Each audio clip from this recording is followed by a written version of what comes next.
Hôm nay thì mình có mì cay, với lại mình đã cho thêm một gói mì ba miền vào đây nữa. Thực sự nhá, cái mì ba miền này mà nấu chung với cái mì cay này nó rất là ngon luôn.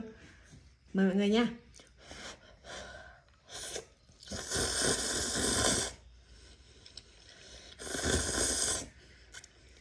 Wow.